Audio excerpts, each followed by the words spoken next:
पिता, पुत्र और पवित्र आत्मा के नाम पर आमीन। आप सबों को जय यीशु।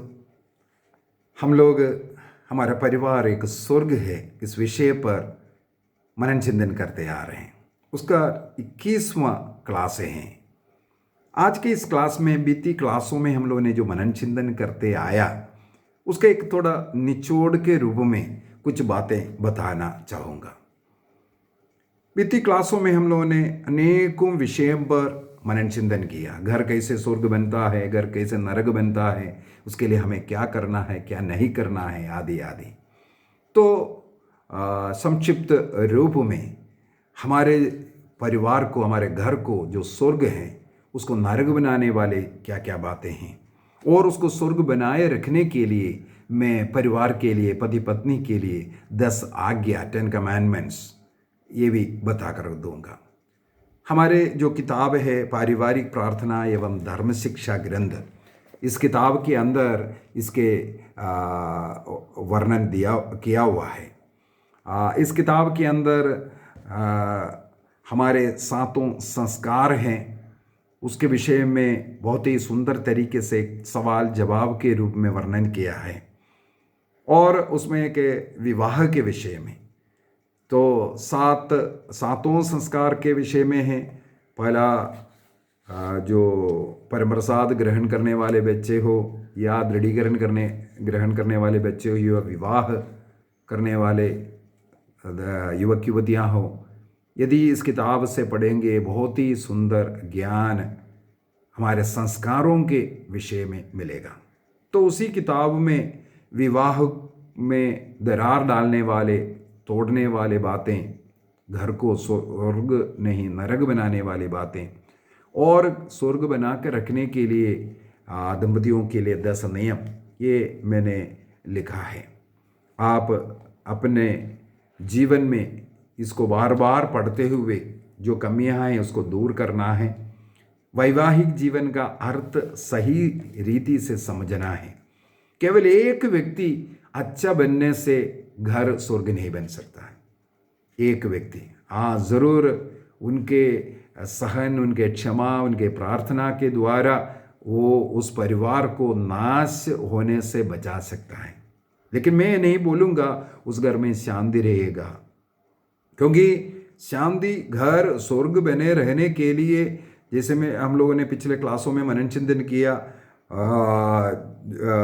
नाजरत के पवित्र परिवार का उदाहरण के तौर पर केवल ईसा मसीह के कारण नहीं, माता पिता, पति और पत्नी, बच्चे सब मिलकर के घर को स्वर्ग बनाना है।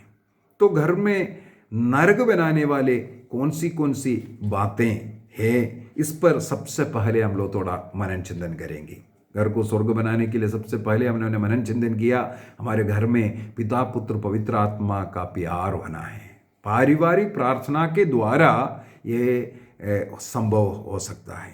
यदि आपके घर में रोज पारिवारिक प्रार्थना नहीं, परिवार के सब लोग मिलकर के प्रार्थना नहीं करता, आप कितने भी प्रार्थना करने वाला क्यों ना हो, घर में कुछ ना कुछ प्रॉब्लम आना शुरू होगा। घर में प्रॉब्लम दूर करने के लिए सही एक मार्ग है पारिवारिक प्रार्थना। 1 घंटा परिवार में सब लोग मिलकर के बैठना, प्रार्थना करना, ये परिवार का पवित्र घड़ी बनाना जरूरी है। इस समय पर आशीष रहेगा, ऐसे घरों के चारों तरफ स्वर्गदूतों का संरक्षण रहेगा। जिस घर में पारिवारिक प्रार्थना नहीं है और संस्कारों को उचित समय पर बार बार नहीं ग्रहण करते हैं, कभी कभी चर्च जाते हैं, साल में एक बार पाप स्वीकार करते हैं, ऐसा ढिलाईपन जिसके जीवन में है, वो घर धीरे धीरे नरक बनेगा। दूसरी बात है, 7 मूल पाप हैं। पाप के विषय में आगे क्लासों में आएगा, लेकिन यहां पर घर नरक बनने का एक और कारण है, हमें बार बार देखना है। मेरे जीवन में ये 7 मूल पाप का मतलब है पापों का जड़। ऊपर से काटता है लेकिन जड़ रहेगा, उस जड़ से फिर से पौधा खिल करके आता है। इसलिए जड़ को निकालना जरूरी है। उसको कहते हैं मूल पाप। 7 मूल पाप है। उन मूल पापों को हमारे जीवन से, परिवार से निकाला है कि नहीं देखना है। कौन सा है मूल पाप? 7।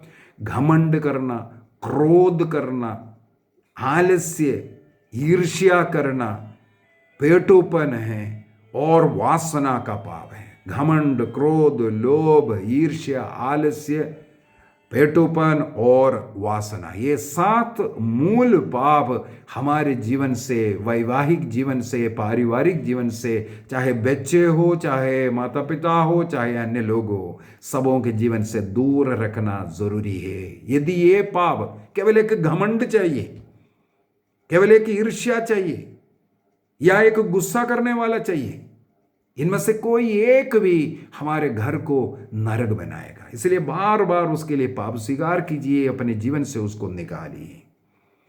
तीसरा, लैंगिकता को बहुत ज्यादा महत्व देना।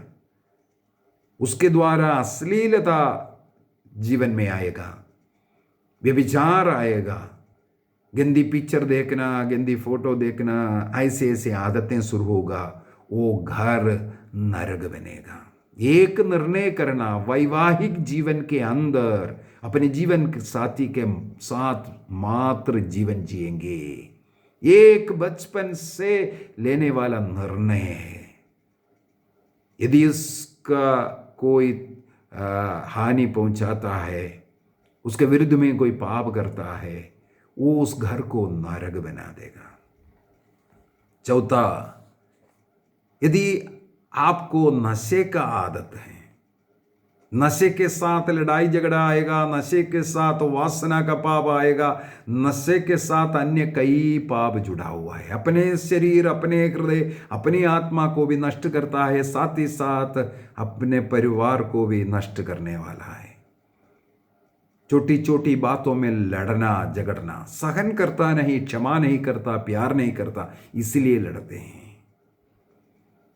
और दूसरों की हत्या करना, अबॉर्शन सबसे बड़ा अपराध।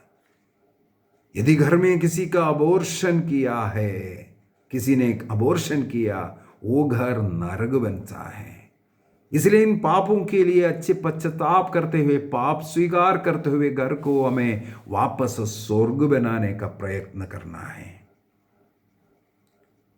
अगला जो 5वां बात है, परिवार के लोग दंपतियों पर अनावश्यक दबाव डालते हैं। अनेकों घर टूटने के पीछे का कारण यह है।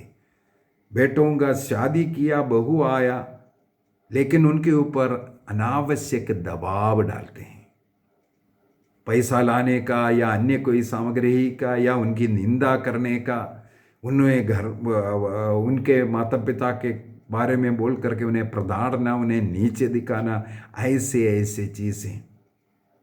और कई ऐसे माता पिता हैं, लड़कियों के माता पिता भी है, रिमोट कंट्रोल जैसे, हर बात को रोज सुनना है, क्या खाया, क्या पिया, क्या किया, ये वो, ये रिमोट कंट्रोल सिस्टम अपने बेटी के जिंदगी को बर्बाद करता है। बेटी अगर झगड़ा कर करके आते हैं, अपने मायके में रुकने नहीं, उसे तुरंत भेजने का हिम्मत माता पिताओं में होना है। एक बार विवाह करवाया, अपना पति का घर को अपना घर मान करके रहने का सिखाना है। यह रिमोट कंट्रोल सिस्टम या माता पिता या अन्य भाई बहनों द्वारा अनावश्यक दबाव डालना, अन्य लोगों का मन में, अरे ये नए आए, इनके साथ जुड़ने के बाद हमारे साथ जो प्यार कम हुआ। पीछे क्लासों में हमने इस पर मनन चिंतन किया है। और उनके जो व्यक्तिगत पर्सनल मैटर्स में जो जीवनचर्या है, उसमें ज़्यादा हाथ नहीं डालना है। गलत कर रहा है, उन लोग अपने आप सुधरने दो, उनको कुछ नुकसान होने दो, हानि होने दो। आप बार बार जा करके उन्हें ठोकेगा, आप उन बच्चों की जिंदगी, पर्सनल लाइफ में हाथ डालते रहेगा, उनका जिंदगी टूट सकता है। अनावश्यक, हाँ जरूरी है माता पिता बच्चों को सिखाना, बोलना, सही मार्ग बता करके देना, ये सब जरूरी है, लेकिन अनावश्यक हाथ डालना ये झगड़ा का कारण बन सकता है। अगला है जीवन साथी का अनादर करना, उन पर अत्याचार करना, निंदा करना, दोषारोपण करना, शक करना। मुझे अनेकों ऐसा स्वर्ग जैसे घर मालूम है, शक के कारण नरक बनता है, चाहे पति हो चाहे पत्नी हो। कोई भी व्यक्ति यदि अपने जीवन साथी पर शक करता है, उसके द्वारा आप अपने को तो नरक बनाए, साथ ही साथ पूरे घर को नरक बनाता है। शक के कारण टूटने वाला परिवार, शक के कारण पाप करने वाले लोग, मुझे ये मालूम है जीवन साथी शक करता है इसलिए वो ऐसा पाप कर रहा है, जिंदगी बर्बाद। ये शक की बीमारी, क्योंकि शक शैतान लेके आते हैं। आदन वाटिका में हम लोग ने देखा, हेवा के मन में एक शक का बीज डाल दिया शैतान, बस खत्म हो गया। वो स्वर्ग जैसे उस परदीसा से निकलने का पीछे का कारण, जीवन वृक्ष का फल खाने से मना होने का पीछे का कारण ये शक। अनेकों लोगों का जीवन ऐसे है। कभी भी जीवन साथी का अनादर नहीं करना, भला बुरा नहीं करना, और उनके ऊपर अत्याचार नहीं करना, और निंदा नहीं करना। कभी कभी गाली, मारना, पीटना, दोनों पति और पत्नी, ये सब घर को नरक बनाता है। निर्णय कीजिए, सहन करेंगे, क्षमा करेंगे, प्यार करेंगे, एक तरीके, एक ही नारा। और आखिरी और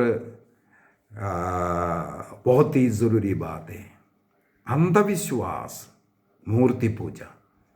अनेकों लोग विवाह में भी प्रवेश करता है अंधविश्वास के साथ,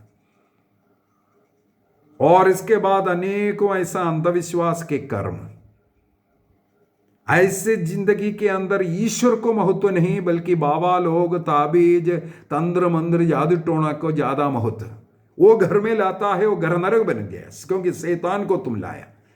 तुम्हारा घर में ईश्वर रहना चाहिए, लेकिन ऐसे ऐसे लोगों के कहना मानकर ऐसे ऐसे चीजें ला करके घर में रखते हैं, उसके द्वारा शैतान को रखा। एक बार शैतान घर में आ गया, घर नष्ट हुआ। मत्ती का सुसमाचार अध्याय 19:6 में लिखा है, ईश्वर ने जिसे जोड़ा उसे मनुष्य अलग ना करे। इन बातों के द्वारा आप एक दूसरे को अलग होता है। इफिसियों का पत्र अध्याय 4:27, पेतरुस का पहला पत्र अध्याय 5 वाक्य 8, शैतान को अवसर नहीं देना। ऐसे ऐसे झूठे जिंदगी के द्वारा हम शैतान को अपने घर में आने के लिए देता है। यदि एक दूसरे से लड़ाई झगड़ा करता है, विद्वेष करता है, बात नहीं करता है, शैतान को आपने अवसर दिया अपने जिंदगी को बर्बाद करने का। अभी मैं 10 जो नियम जो पति पत्नी का पालन करना है उसके विषय में चर्चा करना चाहूँगा। इस किताब के अंदर बहुत ही सुंदर तरीके से उसको वर्णन किया है बाइबल के वचन के द्वारा। सबसे पहले मार्कुस का सुसमाचार अध्याय 12 वाक्य 29 एवं 30, सुक्ति ग्रंथ अध्याय 3 और 9, अध्याय 3 का वाक्य 9। यहां पर लिखा है, सबसे पहले मार्कुस के सुसमाचार में ईसा मसीह ने स्वयं कहा, तुम सारे हृदय मन आत्मा से ईश्वर की आराधना करो। सबसे पहला स्थान जीवन में ईश्वर को दे दो। विवाह के पहले दिन तोबिया और सारा उठ करके एक दूसरे के हाथ पकड़ करके पलंग में बैठकर प्रार्थना किया। उनके वैवाहिक जीवन में जो शैतान है, जो कमियां है, उसको भगाया। इसलिए उनका विवाह जीवन तंदुरुस्त रहा। बुढ़े बुढ़िया होने तक वो जिंदा रहे। अपने पुत्र पौत्र पोतों को सब कुछ को देखने का मौका उन्हें मिला। प्रार्थना का महत्व, ईश्वर को पहला स्थान दे दो। दूसरी बात, ईश्वर को जो ईश्वर ने हमें जो दिया है उसके अनुसार ईश्वर को भी कुछ दान, ईश्वर के कार्य के लिए कुछ दान, गरीबों को कुछ दान। सुक्ति ग्रंथ अध्याय 3 के वाक्य 9 में यही लिखा है। हम अपने जो धन है उसके द्वारा प्रभु की महिमा करता है। वो चाहे प्रभु के कार्य के लिए, चर्च के लिए देते हुए या गरीबों में देते हुए, हमें हर महीना इस प्रकार का एक जीवन जीना है। दूसरा, उत्पत्ति ग्रंथ अध्याय 2 वाक्य 23 में आदम कहते हैं, ये मेरे हड्डियों का हड्डी और मांस का मांस है। दंपतियों को, पति और पत्नी को इस प्रकार एक दूसरे को स्वीकार करना है। ये मेरा है, ये मेरे शरीर का भाग है। जिस समय हमारे मन में ये बैठ जाएगा, मेरे जीवन साथी मेरा हड्डियों की हड्डी है, मेरा मांस का मांस है, मेरे जीवन का एक भाग है, उन्हें कोई अलग नहीं कर सकता। सूक्ति ग्रंथ अध्याय 5 वाक्य 15 से 19 तक अपने जीवन साथी में सुख पाना है, अन्य लोगों में, अन्य चीजों में नहीं, दारू में नहीं, दोस्तियों में नहीं, घूमने में नहीं, अपने जीवन साथी में आनंद सुख पाना है। घर में तब आपको आनंद मिलेगा, सुख मिलेगा। तीसरा, तोबित का ग्रंथ अध्याय 8 वाक्य 5 से 8 तक, यहां पर ये लिखा हुआ है, पहले ईश्वर ने आदम की सृष्टि की और आदम के लिए ईश्वर ने एक उपयुक्त जीवन साथी दिया। और हमें अपने हृदय में ये विश्वास करना है, स्वीकार करना है, मेरे लिए ईश्वर ने वो एक उपयुक्त जीवन साथी को दिया है। इसको स्वीकार करना है और उसकी तुलना किसी के साथ नहीं करना है। और रोज अपने जीवन साथी के लिए प्रार्थना कीजिए और ईश्वर को धन्यवाद देते जाइए। मेरे जीवन साथी के लिए धन्यवाद प्रभु, वो जिस रीति में, जिस स्वभाव का है, ऐसा है, उसी रीति में उसको अपने हृदय में प्रतिष्ठा कीजिए और स्वीकार कीजिए और धन्यवाद दीजिए, तब उनके साथ एक हृदय बनेगा। चौथा नियम, जीवन साथी को कभी सुधारने का प्रयत्न मत कीजिए। अनेकों परिवार, पति पत्नी अलग होने का पीछे का कारण, झगड़ा के पीछे का कारण है जीवन साथी को सुधारने की कोशिश करता है। जिस प्रकार ईश्वर ने दिया उसी प्रकार लीजिए। यदि आपको कोई कमी कुछ लग रहा है, प्यार से बोल करके देखिए, सुधारने का प्रयत्न मत कीजिए। आप नहीं कर सकता, आप बिगाड़ेगा। उससे अच्छा है आप उसको स्वीकार कीजिए, जिस रीति में ईश्वर ने दिया उसको ग्रहण कीजिए। अन्यथा एक तीसरा ऐसे एक व्यक्ति के साथ आप काउंसलिंग कीजिए। वैवाहिक जीवन में दोनों बैठ करके काउंसलिंग करवाना, अपने जीवन के कमी जो घटी है उसको एक तीसरा ऐसे एक विश्वस्त व्यक्ति को बोल करके उसका एक उपदेश लेना अच्छा है। बीच बीच में काउंसलिंग के लिए जाइए, पति पत्नी मिल करके, अकेला नहीं। अकेला में कोई फायदा नहीं। मेरे पास अनेकों लोग आते हैं, अकेला आता है तो मैं तुरंत वापस करता हूँ। जाइए, कोई फायदा नहीं है। उनके दोष, उनके कमियों को आप मेरे साथ बांट करके आपके मन में कुछ तसली हो रहा होगा, लेकिन कोई फायदा नहीं है। फायदा मिलना है दोनों मिल करके। तो ये एक आदत हमें बनाना है, सुधारने के लिए नहीं, बल्कि उनकी कमियों को प्रभु को अर्पित करते हुए सहन करने का निर्णय कीजिए। रोमियों का पत्र अध्याय 15 वाक्य 7 एवं एफेसियों का पत्र अध्याय 5:21 से लेकर के 33 तक हम लोगों ने मन चिंतन कर चुके हैं। 5वां नियम, दंपतियों के बीच में रोज मधुर संवाद होना है। हर कार्य के लिए डिस्कशन हो। कोई कुछ महीने पहले एक पत्नी बोल रही थी, उनके पति का देहांत हुआ। पति का देहांत हुआ, वो कुछ बिजनेस कर रहा था।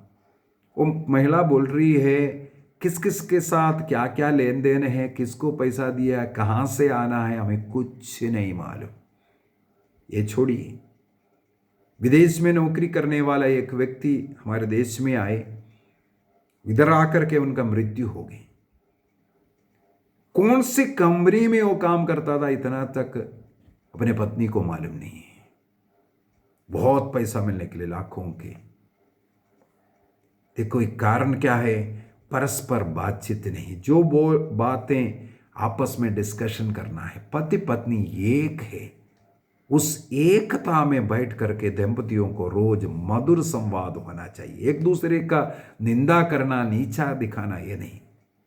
प्रेम से मधुर हर एक चीज विचार विमर्श होना है, सुख दुख हो, रोग पीड़ा हो, चिंता हो, जय पराजय हो, अपने जीवन साथी को सहारा देना है।